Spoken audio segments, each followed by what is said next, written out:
Good evening. Thank you. I wanted to welcome everyone tonight to our conversation with Holocaust survivor Leo Ullman here at the Center for Jewish History, as hosted by the center itself in conjunction with the United States Holocaust Memorial Museum and the Leo Baeck Institute. I'm an archivist at the Leo Baeck Institute and the head of public outreach. The Center for Jewish History is an organization that provides a home to various Jewish institutions. These libraries include the American Jewish Historical Society, the American Sephardi Federation, the Leo Baeck Institute, and YIVO. In addition, the Center for Jewish History exists as its own organization with research material, exhibits, and events. We are thankful they provide a preservation-friendly home for the various materials we house, as well as many different kinds of support. The Leo Baeck Institute consists of a library and archives dedicated to the history of German-speaking Jews in Central Europe from earliest times to the end of the Second World War. We have in our holdings over 13,000 archival collections, over 80,000 library items such as books and newspapers, and a smaller amount of artwork and objects. And our material record the history of families like that of Anne Frank. As we remember, she originally came from Germany, her family's roots being in Frankfurt and Aachen. The conversation tonight is led by Kyra Schuster, lead acquisitions curator at the United States Holocaust Museum. On the museum staff since 1994, Schuster acquires new materials for the museum's permanent collection and has worked on numerous special exhibitions, museum publications, and online programs. Leo Ullman was born in the Netherlands in 1939 and survived the war there as an infant. Like the Frank family, he was hidden by non-Jews who managed to protect him throughout the war, hiding him from the outside world. After the war, he was reunited with his parents, who had also survived in hiding elsewhere. They immigrated to the United States in 1947. He later became a lawyer and an investor. He has been chairman of the Anne Frank Center, the Foundation for the Jewish Historical Museum, and the Netherlands National Holocaust Museum. He was also on the development committee of the U.S. National Holocaust Memorial Museum. He is the author of 796 Days Hiding, a book about his family and the Holocaust of Dutch Jewry. He is also an avid baseball card collector, to say the least. He then branched out from that, as I understand, to collect a lot of baseball memorabilia. And today he has perhaps the largest collections of baseball cards, gloves, signed autographs, and other ephemera in the world. Yeah. Well, you can explain that. Sounded good. Please welcome to the stage, they're already here, but welcome to the conversation between Kyra Schuster and Leo Ullman. Thank you. Well, good evening, everyone. Thank you to the Center for Jewish History for hosting and being a long-standing partner, and the Leo Baeck Institute for all of your support.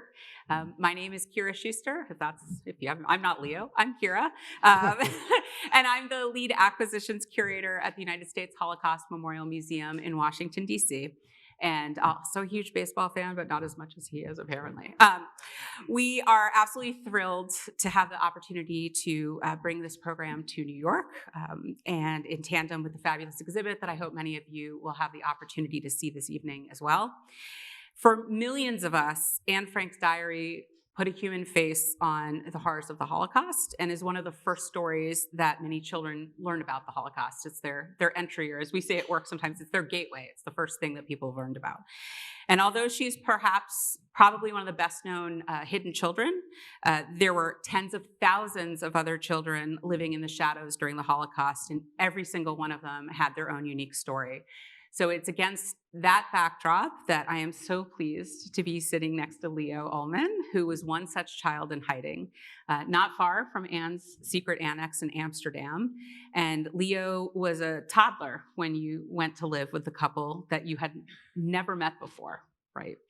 So as we talk this evening, Leo and I talk, we invite you to submit any questions you might have for Leo to the email address you see in the bottom of the screen over there.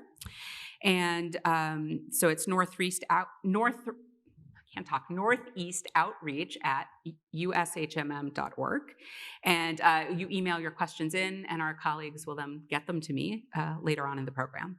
So Leo, we are so grateful. I'm so excited that we can share your story with everyone here this evening, and thank you so much. It's such a pleasure to have you as our guest this evening. Thank you for having me. So you, as I mentioned, you were born in Amsterdam in the Netherlands in July 1939, which was just months before World War II began.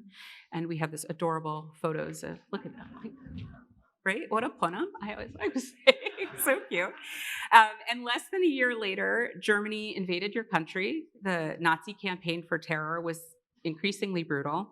Jews were prohibited from attending public school or using public transportation. Many were beaten on the streets or targeted by police, by the police and by Nazi occupiers.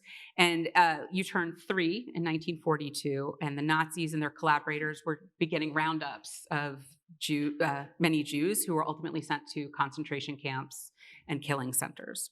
So your parents are watching these threats and attacks as they're growing with this small child that they're now taking care of. And they realize that none of you, the 3 of you, were not safe. And like the Frank family and many others, they made this very difficult preparations to, over a number of months, to eventually go into hiding, which I can't imagine how complicated that was. So how did your parents try to make that transition as smooth as possible for you, especially since you were 3 years old, almost 3 years old, barely 3 years old at the time? Well, my parents never had any problems being Jewish versus not being Jewish to begin with. My father was German, came to Holland at age 18, at which point he assumed that there was no future in Germany for him, and he went to work in a department store in Amsterdam, where through my mother's cousin who worked there, he met my mother, and they married in 1936. At that point, their life was very comfortable. Jews were not discriminated against in any meaningful measure. My mother was member of a sorority at the university where she attended for 1 year, and they were fully assimilated and lived a very good life. My mother's family was in the diamond cutting business, which was very, very important in Holland, and it was the source of very comfortable living for them. They lived in a beautiful home. They had maids and chauffeurs, and everything was good. And then, as you mentioned, Hitler took over Holland on May 10th of 1940.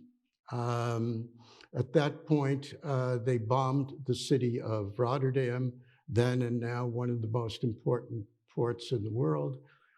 And a lot of Jewish people at that point even committed suicide because they were so afraid of what would happen to them when Hitler took over. And Hitler indeed appointed a vicious anti-Semite named Seyss-Inquart to be the governor of Holland, and he started with a bunch of decrees as early as a couple of days after the attack on Rotterdam. My parents did try to get out during those first couple of days. They went to a fishing port. They thought they could buy their way to London, but they didn't see any boats, and it was utter chaos. And they went back to their apartment, and they thought they'd escape on another day, and they couldn't. So in the meantime, they went back to the apartment. They had a pretty good life. They thought they'd be okay. And then this governor came in and started with these decrees, a couple of which you mentioned, the first of which was that all Jews had to wear a Star of David. It had to be sewn on their clothes, not just pinned on. And anybody consorting with Jews would be subject to going to jail. And they had to give a list of everything that they owned of any value, up to and including gold teeth.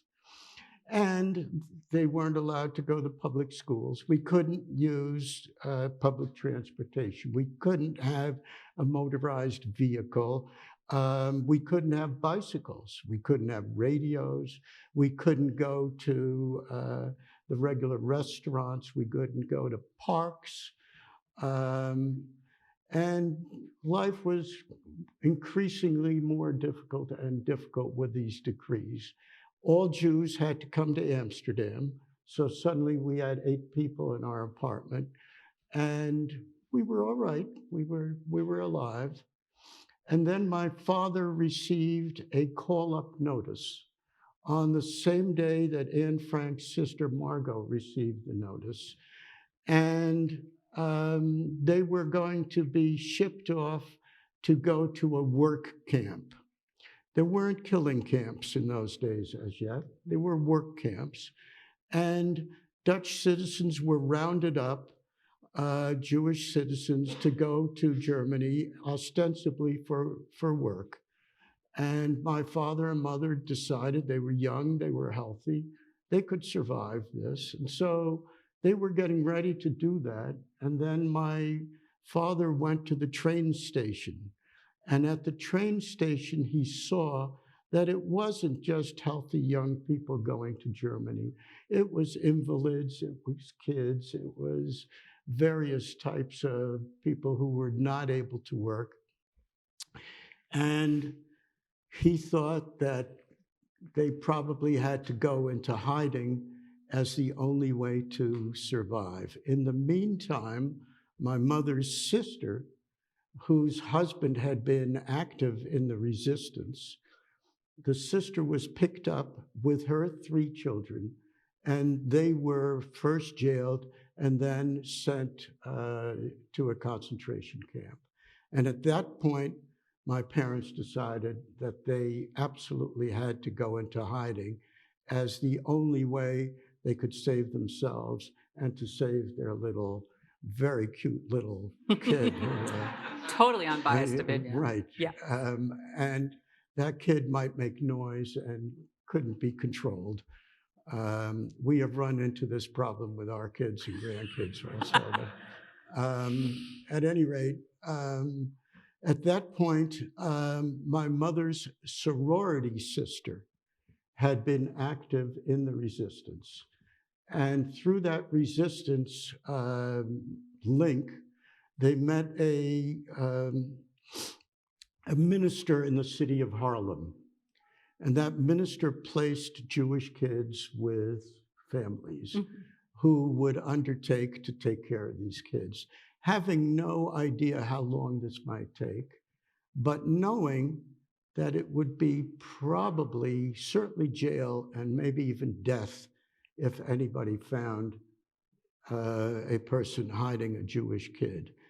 And through that resistance link, I was first placed with a young man who lived outside of Amsterdam. And the critical requirement was that they were not supposed to know who I was. And correspondingly, my parents, who went into hiding in a separate place, they had paid for their hiding place. They were not to know where their son was and even whether he was alive or not. But they made that decision, which my mother was very, very upset about, because here they had this wonderful life at one point, and she said now suddenly they had to go live like rats. Yeah. So being so little, I imagine, the separation anxiety. I mean, those of you who are parents will understand trying to drop your toddler off at preschool, right? And so let alone having to separate for a long time, not just overnight or whatever. So I understand they sent you to stay with your mother's sorority sister for a few days at a time to kind of You kind of got it. ease you into that Exactly. idea of being separate from your parents. So I understand we have a clip from their oral testimony where they talk about how they described this approach and how they made this difficult decision. If you decide to go into hiding, which is a decision that we took together because we had a little boy. And I knew I couldn't take him because you cannot bring a boy of 1.5, 2 years with you in hiding. We knew that. So we had to try first to find him a spot. The woman with whom I have a picture here is my sorority sister. And she said, don't worry, give him to me. I'll try to save him. And she did. She took him to Dutch Reformed Church, where they had a combination of ministers who had around them some people who were taking care of children, only children. And she said, they will take care of your kid. And so this woman is my sorority sister, and she is the one who found us this in between. We gave him away without having any idea where he was. We were not supposed to know. That was one of the conditions. They wouldn't know where we were, and we could never know where he was, because then there was no chance that we would betray him, even if he would be She is the tortured. only one who knew. So it is absolutely, it's impossible for most people today to even contemplate separating from their young children. I mean, I've mentioned I've worked at the museum a long time. I've worked with this history a very long time. I remember when we worked on an exhibit on hidden children in the Holocaust, and I thought, I'm an empathetic person. I can understand how difficult this was for these parents to make a decision. I was not yet myself a parent. I became a parent over the course of working on that exhibit, and my entire perspective changed. So I can't even begin to imagine how difficult this decision was for your parents, and also how that extended to your grandparents. I mean, this was not an easy decision for your parents to make. So how did this cause a lot of tension in the family and the extent, like how did your paternal grandparents react to this now that your parents have made the decision to separate from you in order to have the best option for all of you to survive? Now, my grandparents on my father's side were extremely upset. And they actually wouldn't even talk to my parents anymore because of that decision. But it was a decision my parents absolutely had to make. And I'd like to just add a little something to that. My father and mother decided when they went into hiding, they found a hiding place themselves, which was on a main street of Amsterdam, actually the Centuurbaan, which is the beltway of Amsterdam. And it was very busy, and they were on a top floor there in an attic with no heat, no electricity, no light, one window, and they found that hiding place for themselves. But before they went into hiding, my father felt that he needed some money. And he had been a rug salesman at the largest department store in Amsterdam, the Bijenkorf, the Beehive. And through that, he met a rug dealer, a Muslim rug dealer. And he went to that rug dealer and he said, I lost my job. All Jews lost their jobs, basically. But I need some money, and I need it quickly. So he arranged with the rug dealer to sell those rugs on consignment over a period of couple of months, I believe. And consignment meaning he didn't have to pay for them until he sold them. And he was able, during a couple of months, to make quite a bit of money, actually selling to Germans and German soldiers, German police, etc. who occupied the Jewish homes. The Jews had been gathered into, many of the Jews had been gathered into a small area of Amsterdam, a ghetto. And he went to that rug dealer and he got the rugs and he sold them. And then at a given moment, they made that decision that then they had to go when my mother's sister was taken off, etc.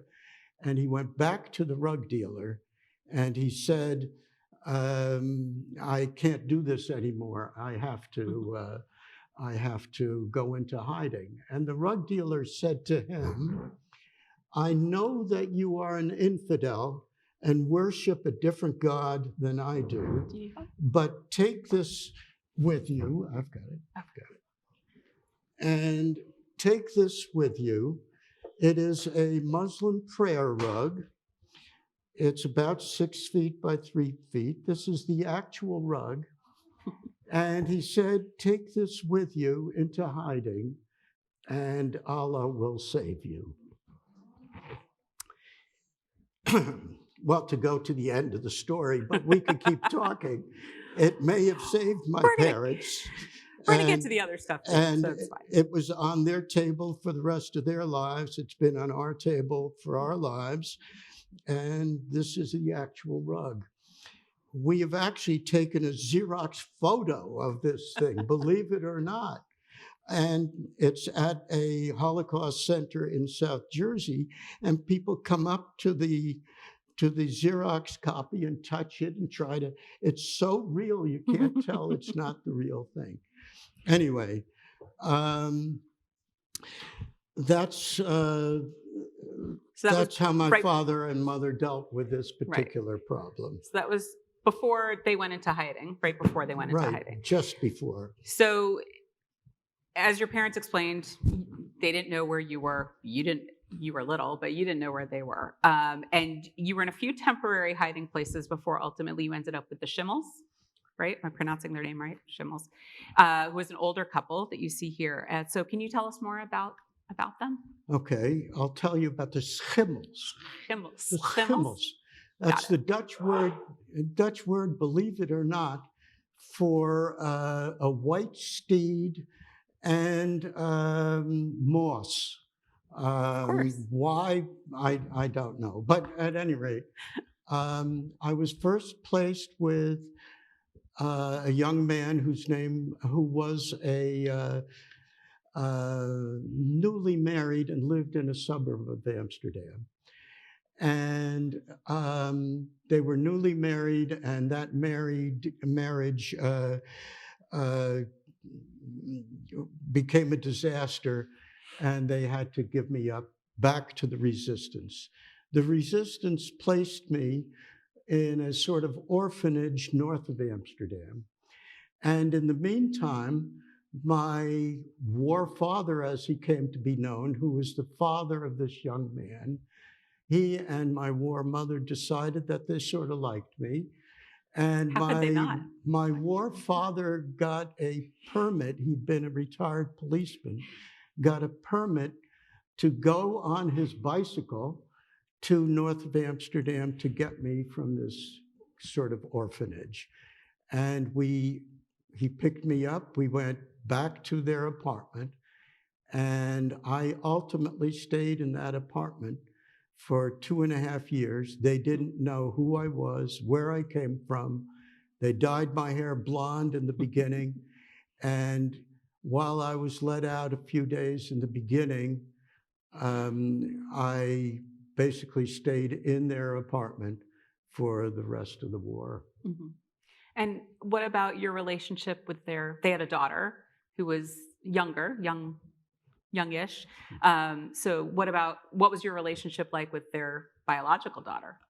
It wasn't their biological daughter, technically, or it was Tilly, short for Matilda. Tilly was 14 or 15 years older than I. Okay. We shared a room. I teased her mercilessly. And at one point I said to my war parents, and this is what a nice guy you're dealing with here. I said to my war parents, I wish Tilly was dead, then we'd have more food.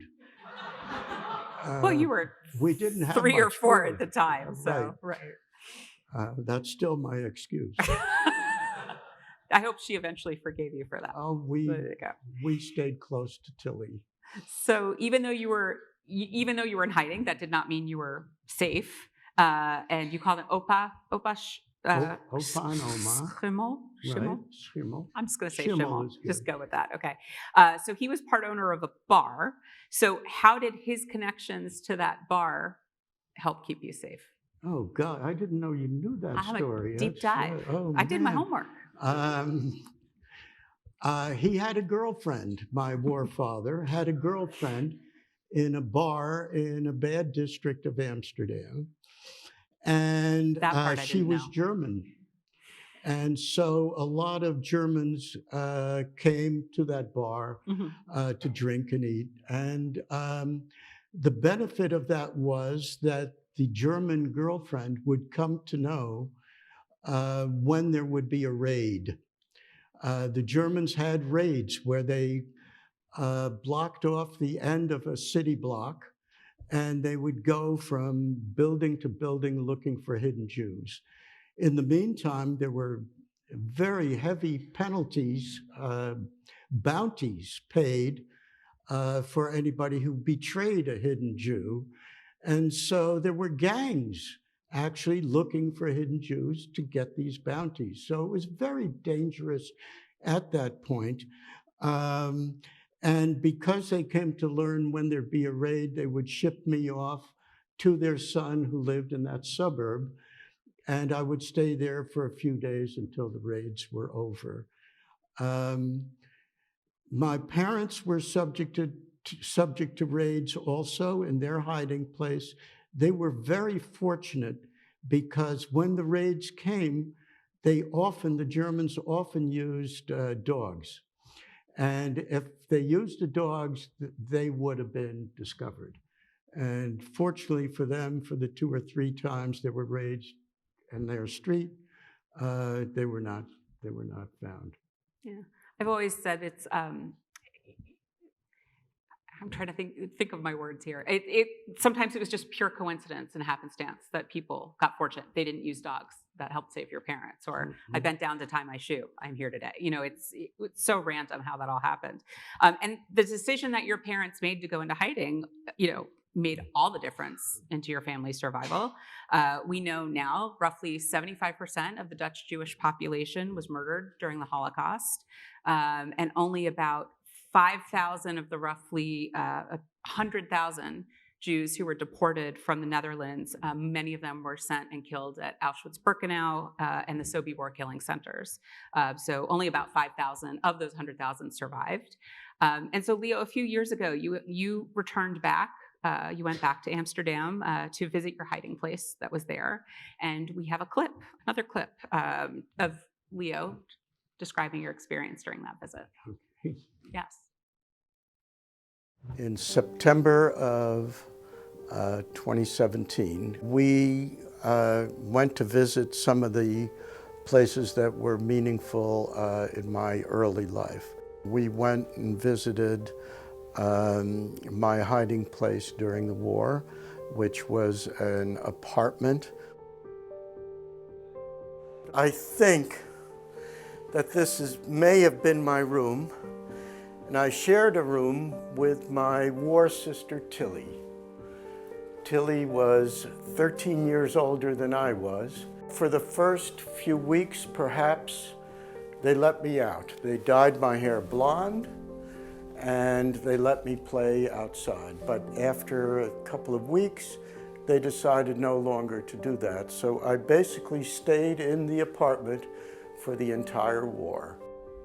I also was taken from this home periodically when the Schimmels learned that there would be a raid by the Germans looking for Jewish hidden persons. And then they would ship me off to their son who lived outside the city in a far suburb. So While you were being cared for by a family that treated you with lots of love, you were a member of their family, essentially, your parents had a much different and more complex relationship with their rescuers. So can you tell us how your parents met the family that took them in and how things ultimately deteriorated with that family? Well, they met, as I mentioned,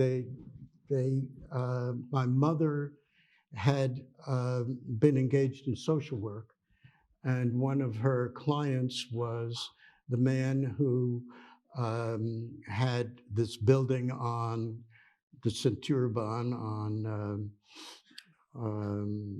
a main street of Amsterdam. And through that connection, my mother being involved in social service and dealing with this family, they came to arrange with that family for my parents to go into hiding in their building. That family was a difficult situation because they had two teenage daughters, and those teenage daughters consorted with Germans. And that was very, very dangerous for my parents. And they loved those two girls. They told me they were very beautiful. You make up your own mind when you see it. And the family's name was Peister, am I pronouncing that? Peister. And my parents, at a given moment, ran out of money and were no longer able to pay them. And from that point on, they abused my parents. They had to clean house and do everything nasty. And they stole their coupons with which they were able to get some provisions. My parents were able, through their connections and through the resistance, to get some coupons to buy textiles, to buy food, to buy things. And these people stole that from my parents. And the relationship became very unpleasant, to the point where, honestly, after the war ended, there was no connection there anymore. I have tried to find those young women who now would surely have died, and I used every trick I could and have never been able to find them. But they did save my parents, and they did not betray them. Yeah, I've certainly heard a number of stories over the years from survivors I've met with who not every experience in hiding was a positive one. There were plenty of people who were abused or taken advantage of, and yet they still, despite what they experienced, still have a lot of respect for these individuals, even though it was an abusive relationship, because they ultimately saved their lives. So your parents' time in hiding, having been traumatic, having to deal with this, but one of the most stunning things that I learned about them was that they had made a pact with each other not to talk about you. And do you know why they did that? I mean, I talk about my kid all the time for the people who know me. So I can only imagine in this scenario when they only have each other, why they came to that decision. I think that decision was really based on the fact that they didn't want to suffer. They were hopeful. Everybody in hiding had hope. And Frank had hope. But I think that was a decision that made them get through the days. Imagine being in a room with your spouse for 24 hours a day for 2.5 years. I mean, my wife, who is here now, we can't be in a canoe for more than an hour. Right? I was going to say, I'm very happy my husband decided to stay in Washington this year. So I think that was their decision, to try to go on, not knowing what would happen to me. Do you know how they spent their time then, if they weren't talking about you? Like, were they able to do any reading, or get any information from the outside world or anything like that? Through their sorority sister. they were able to get, who was the intermediary, they were able to get books that were in Russian or Eastern European languages. And they came to deal with that and to read those books. They even acted them out.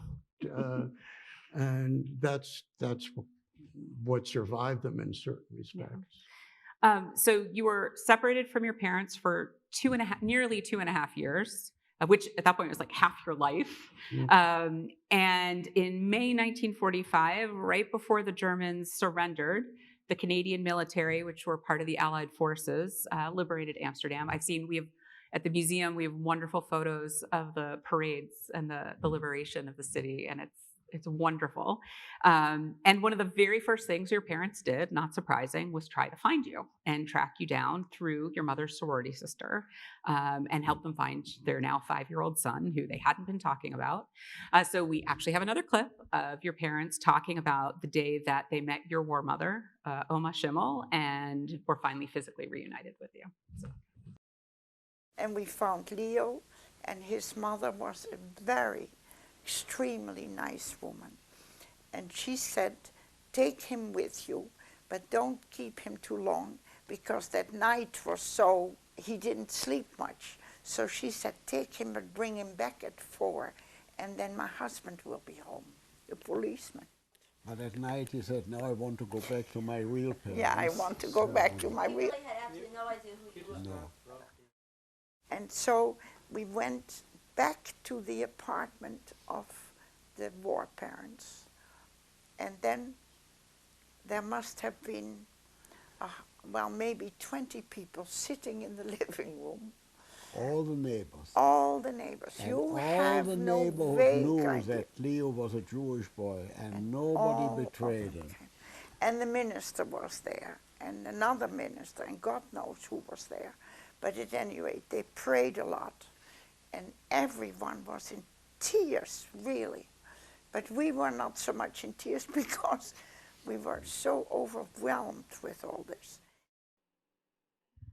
So they really describe such a beautiful but also very heartbreaking moment, right? Because their child, this Jewish child, was loved by this community that was taking care of you and protected you in such a profound way. But then when you are reunited with your parents, they wanted probably nothing but to spend all of their time with you, having lost so much time with you. And you're like, yeah, I want to go home now.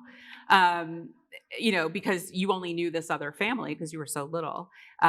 So do you remember anything from that initial reunion with your parents? I don't. I remember my parents coming to our apartment. My war parents, of course, knew that the day would come if my parents survived. And they came and they looked awful. I mean, they weighed maybe 75 pounds. My father had feet that were this big from edema because he couldn't walk. Because they weren't leaving. They were stuck in this room for 2 years. They were in hiding. And so they learned where I was, which was the other side of Amsterdam, and they somehow walked there. And they rang the doorbell, and my war mother, Oma Schimmel, and she knew this would happen.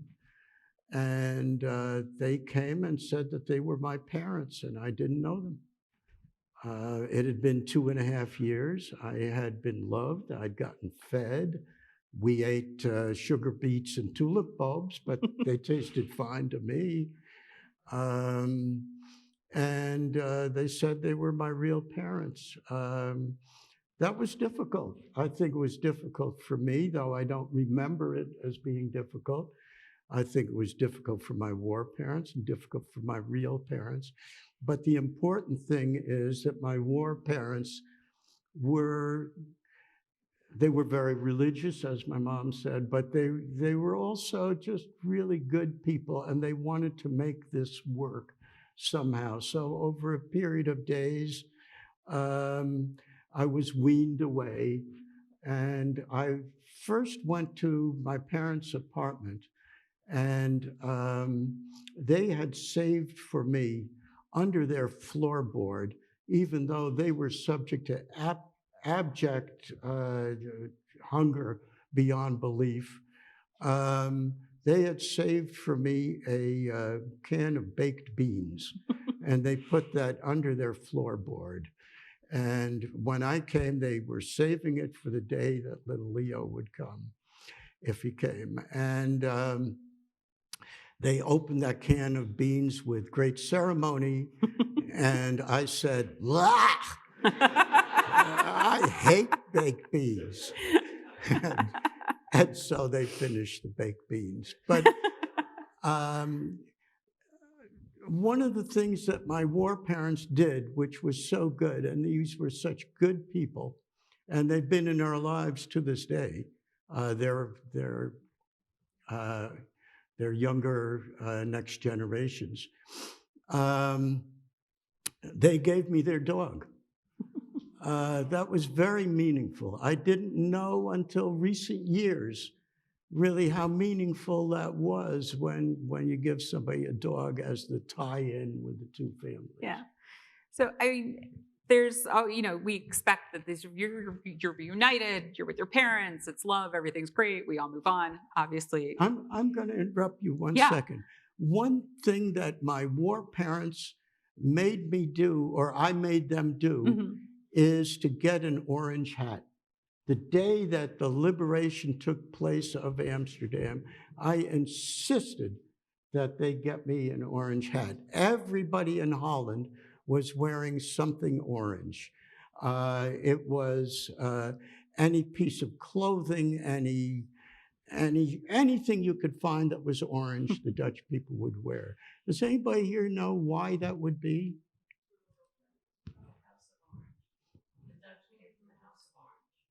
Yes. I go to 1,000 schools.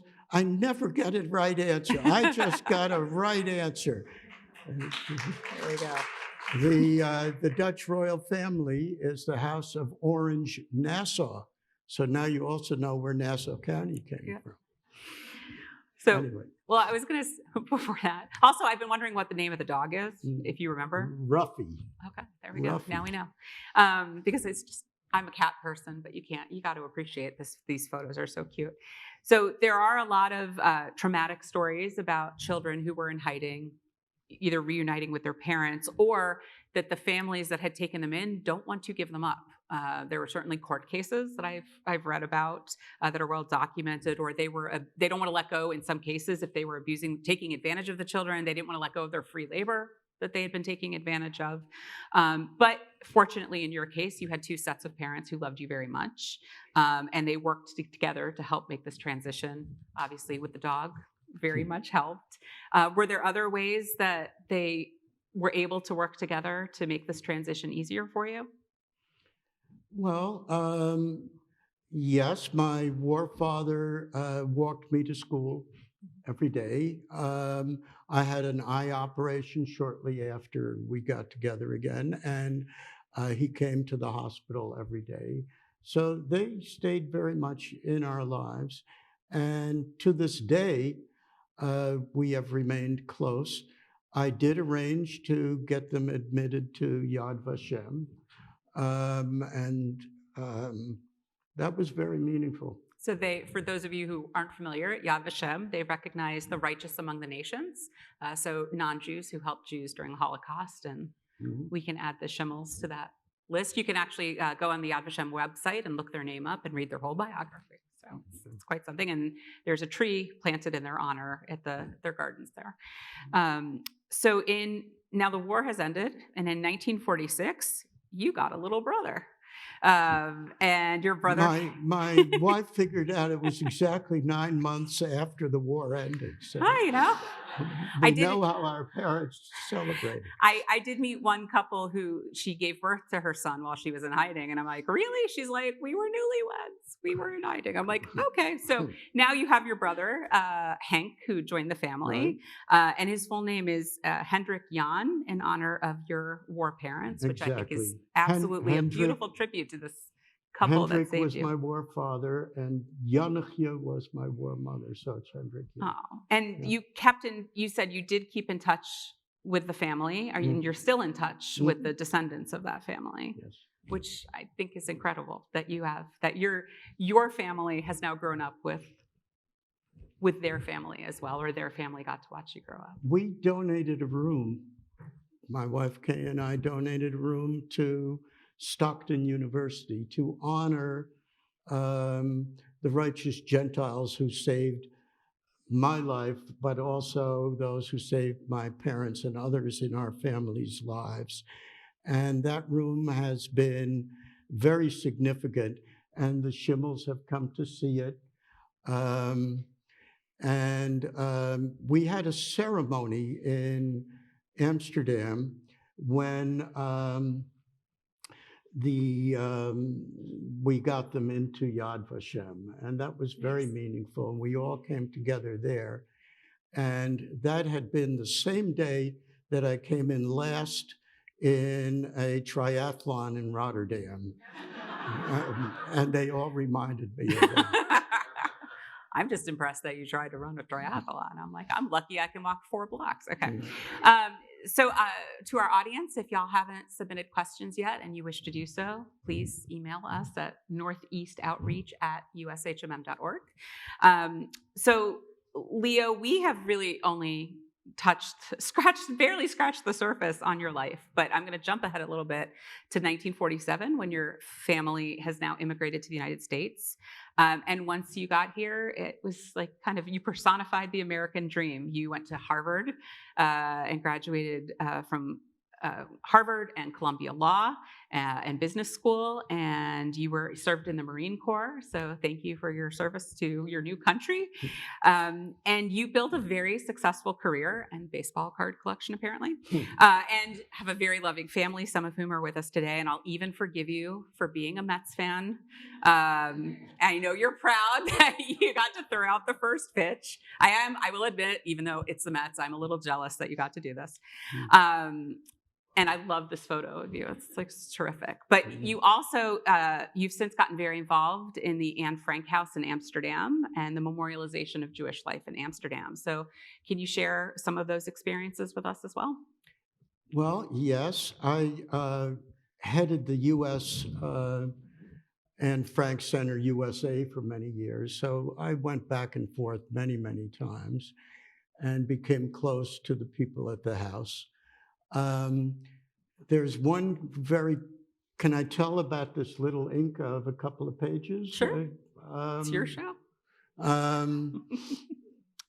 At one point, the Dutch Anne Frank House fired its financial director. And he came to me in the US and asked if I would give him a job, and I did. And he had his name was Cor Sauk. And Cor had a very close relationship with Anne Frank's father, Otto, who in the meantime had moved to Basel, Switzerland, and created the Anne Frank Fonds, the foundation. It has all the rights to the diary. The Anne Frank House and the Anne Frank House here has the right to the museum, but the diary itself is in the hands of this foundation in Basel. At any rate, I thought at a given moment that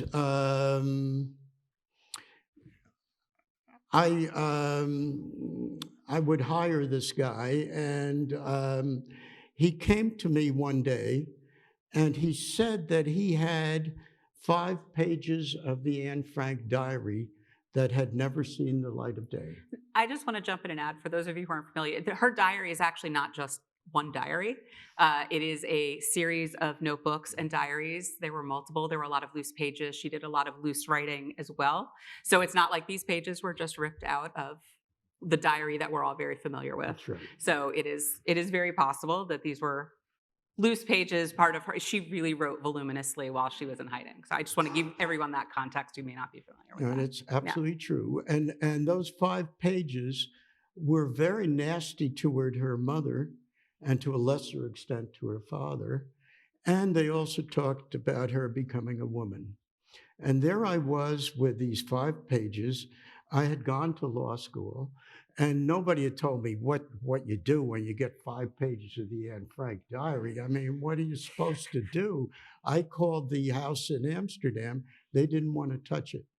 They thought it was stolen. It wasn't real. They didn't believe it.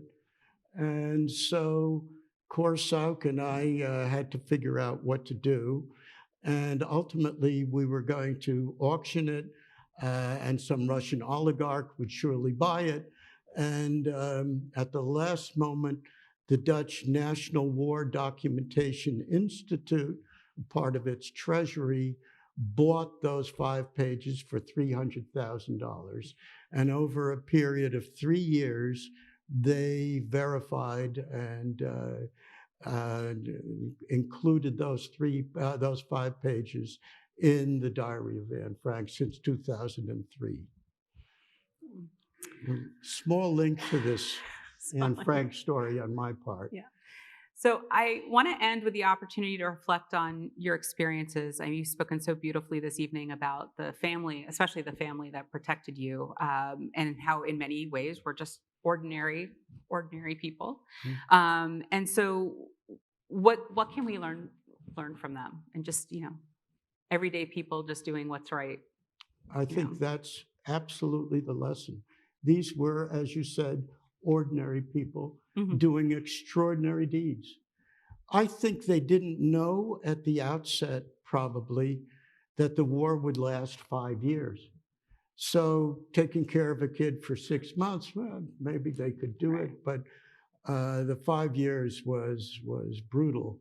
And that included periods when there was no food. There was this horrible situation where the Queen of Holland required all Dutch people to stop giving up anything to the Germans. No trains were allowed to go to Germany and so forth. And as a result of that, this was 1944, there was just complete starvation in Holland because the Germans wouldn't allow any food to go to Holland. And meanwhile, there was a hunger winter because it was so cold. And it was just really, really brutal. So I think the lesson is that there were people willing to suffer so very, very much to do the right thing. And I always asked my war mother, why in the world would you do this? And she always said, because it's the right thing to do. And I was there on her deathbed. And this was in 81, and she had outlived her husband by almost 30 years. I was there on her deathbed. I went to Holland quite frequently because in my law practice, it was a lot of Dutch clients. And I said to her, is there anything you might like? Can I do anything for you at this point? And she was basically on her deathbed. And she said she wanted a pocketbook. So I jumped in my car. I drove at breakneck speed, which in Holland, if you're 1 mile over the limit, you get a ticket. But I drove at tremendous speed to the main shopping street of Amsterdam. And I bought a Gucci Poochie bag. It was just whatever. And I brought it back and gave it to my war mother, and she never used it. She stroked it a few times, but that was it. But it meant the world to her. But she always said it was the right thing to do. Yeah, one of the most powerful statements I had a survivor tell me when they, at their own personal risk, were taking care of others in the camp with them. And I said, why? What prompted you at your risk of your own life? And he just said, it was my moral obligation to do it. That's what you do. And that has always sat with me. And I can only hope to impart that lesson to people I speak with, my own family, and hope that others take that lesson as well. Hopefully, we have some questions. Explain that photo of you and who you're with. Oh yeah, who are you with in this photo? Okay, this photo. Thank you. That's my daughter. It's a plant question. Great question. I was the head of the Anne Frank Center USA for many years, and at a given moment, Miep Gies, who your organization has honored with a program a couple of years ago. Miep Gies is the woman down below who found the diary and saved the diary for the rest of the world. Well, I became quite close to Miep, and Miep stayed with her husband Jan, stayed at my parents' house in their apartment. We've had her to dinner with others who were involved. I've taken Miep to meet Janet Reno in Washington, which was very exciting. So here we are together, and of course, that's Anne Frank in the background. Okay, first question from Joyce is, what happened to your grandparents? To my grandparents? That's what the card says. We lost track of my great-grandmother because people were given, through these connections that we had in the resistance, they were given false IDs. And the ID cards were always basically names taken from non-Jewish cemeteries. The great-grandmother was lost. We don't know really what happened to her. My father's parents, it was a very interesting thing. They were fluent in German, of course, and they wound up in Utrecht, which is where they spent most of their lives. And there they lived in an apartment with a with a German woman, a young German woman. And there were lots of German soldiers that came in. And at the end of the war, it was April, just before the end of the war in May, they were in that apartment, and a German asked my grandfather, my paternal grandfather, if he could take a look at his wedding ring. And my grandfather removed the wedding ring, and the initials in the wedding ring did not match the fake ID. So at that point, they were taken to prison, but the war lasted 1 month longer, so it didn't really matter. My mother's mother, and her husband died before I was born, well before I was born, but they were in the diamond business, and they lived well generally, but my war mother, through another person who saved our lives, his name was Piet Hogeboom, she was placed in a Catholic, let's call it a monastery or something of the sort. And my grandmother on my mother's side became Catholic. And we had to reprogram her after the war to her real roots. And she came to America in 1946 because she had been able to secret money here before the war. And she and my mother's sister, who had come during those first 2 days when you could get out, they had been trying to get us to come to America. And in the meantime, we got a car, we had a nice house, we had, my father had his job back, they got a little money. But based on those statistics that you mentioned, 90% of their friends were gone. And so the economy of Holland was also in the dumps. So my parents decided that maybe their future would be in America. And my grandmother on my mother's side bought us a house in Port Washington.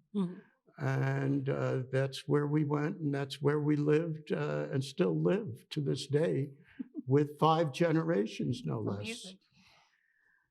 So this is a great segue to the next question, which is, when did you first return to Amsterdam after you had immigrated to the United States and come here? I don't know that for sure. I have been back many, many, many times. I know I went back for a summer to work in that same department store that my father worked in. I worked there 6 days a week and one night and worked for 6 weeks. And at the end of that, I got a voucher that I could use in the department store, and I was able to buy a camera. Okay. That's how they treated me in Holland. But I went back many times because I kept up my Dutch, and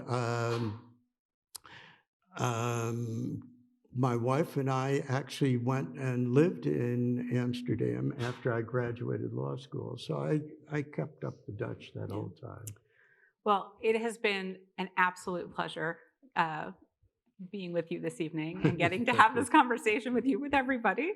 As Leo expressed, his experiences illustrated that survival during the Holocaust depended really, as I mentioned before, on luck, on timing, on knowing the right people.